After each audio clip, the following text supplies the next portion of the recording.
जितनी ऊंचाई पर जाकर कटती है पतंग,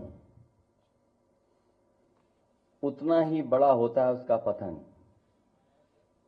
भाजपा कई दोषों के लिए जिम्मेदार है। सामाजिक रूप से भाजपा ने देश में सौहार्द बिगाड़ा, व भाईचारा खत्म किया, जाति के खिलाफ जाति, संप्रदाय के खिलाफ संप्रदाय लड़वाया, संविधान द्वारा दिए गए आरक्षण को साजिशन खत्म करने के लिए बेरोजगारों से छल किया, पेपर लीक कराए, देश के लिए आगे बढ़कर लड़ने वालों की बहन बेटियों के लिए जानबूझकर अपने मंत्रियों से अपशब्द कहलवाए, महिलाओं के प्रति अपराध बढ़ाए, मणिपुर हाथरस महिला पहलवान, पिछड़े दलित अल्पसंख्यक व आदिवासियों पर अत्याचार और सबसे खराब व्यवहार किए जाने के लिए रिकॉर्ड बना। आर्थिक रूप से इलेक्टोरल बॉन्ड का ऐतिहासिक भ्रष्टाचार किया। इलेक्टोरल बॉन्ड के माध्यम से पैसा कमाने के लिए मुनाफाखोरी को बढ़ावा दिया, जिसने महंगाई को बढ़ाया। अपने फायदे के लिए भाजपा ने जनता पर बेतहाशा महंगाई थोप दी। नोटबंदी से व्यापार कारोबार चौपट कर दिया।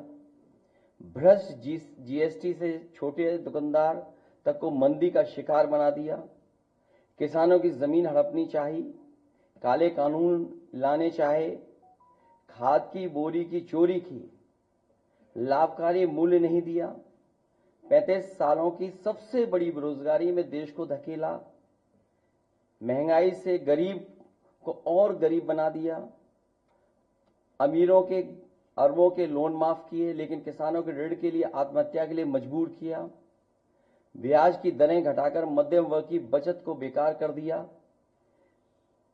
बैंकों में तरह तरह के चार्ज और पेनल्टी से लोगों के खाते दीमक की तरह अंदर ही अंदर खा गए, बैंक लॉकरों के नाम पर जिम्मेदारी से पल्ला झाड़ लिया, नैतिक रूप से चंदे तक का पैसा खा गए, केयर फंड के नाम के आगे पीएम के नाम का इस्तेमाल करके बाद में हिसाब देने से मना कर दिया, अपराधियों को शामिल करने, उनके कृत्यों पर पर्दा डालना, जैसे मणिपुर में अपने संगी साथियों द्वारा बेटी के साथ मानवीय व्यवहार में, बीएचयू छात्र अभद्रता कांड में, खीरी किसान हत्याकांड में, हाथरस की बेटी के बलात्कार हत्या व कानपुर देहात कांड में जहां मां बेटी को झोपड़ी में जिंदा जलाकर मार डाला, ऐसे अनगिनत उदाहरण हैं।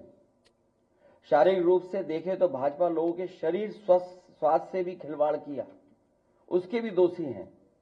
भाजपा ने बिना जांच परखे जानलेवा वैक्सीन लगवाई, कमीशन खाकर गलत दवाइयों को पास करके लोगों का जीवन खतरे में डाला।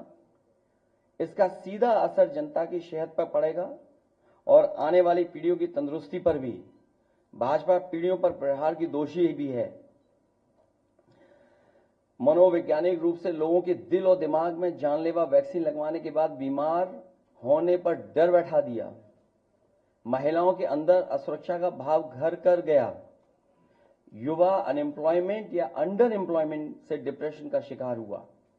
राजनीतिक रूप से चंडीगढ़ के मेयर चुनाव में कैमरे के सामने धांधली की, चुनी हुई सरकारें गिराई, खरीद फरोख्त का नकारात्मक सियासत को जायज ठहराया, पारिवारिक रूप से राजनीतिक फायदे के लिए परिवारों को लड़वा दिया, भाई के खिलाफ भाई को।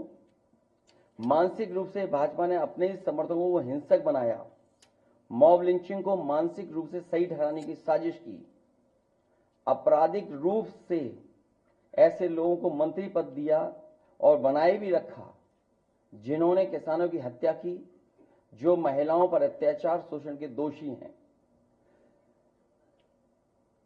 न्यायालय तक में अपने लोग पिछले दरवाजे से सेट किए, न्यायाधीशों से खुलकर एक विचारधारा विशेष के लिए बयान दिलवाए, न्यायाधीशों को राजनीतिक पदों पर लालच देकर कानून तक को अपनी भ्रष्ट सोच से मैला कर दिया। यही काम यूनिवर्सिटी, कॉलेज, स्कूलों में किया। नौकरशाही में लेटरल एंट्री के बहाने यही धांधली की। योजना आयोग खत्म किया।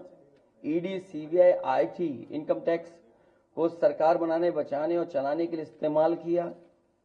झूठे आंकड़ों से देश और दुनिया को छला, जिससे अंतर्राष्ट्रीय स्तर पर भारत को विकासशील देशों की श्रेणी से बाहर करने की बात से देश की शर्मिंदगी झेलनी पड़ी।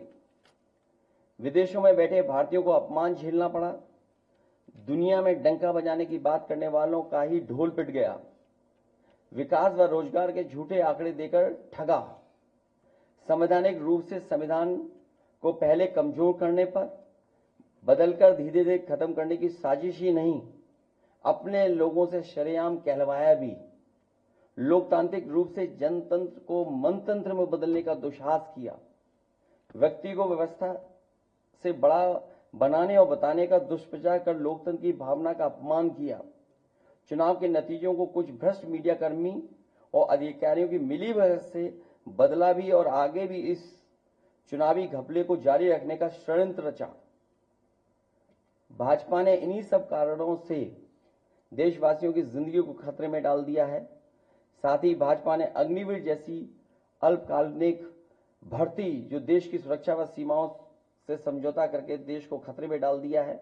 भाजपा का झूठा राष्ट्रवाद, चीन की घुसपैठ से रजांगला मेमोरियल जैसे शहीदों के बलिदान का स्मारक तक नहीं बचा पाए। भाजपा की भ्रष्ट नीतियां बीते कल के लिए नहीं बल्कि भविष्य में भी देश की रक्षा के लिए असमर्थ व अक्षम है। इसलिए जनता इस बार गांधी जी को याद करते हुए करो या मरो की तरह आंदोलित हो गई है और अपने देश के भविष्य बचाने के लिए नया स्वतंत्रता आंदोलन लड़ने के लिए तैयार बैठी है।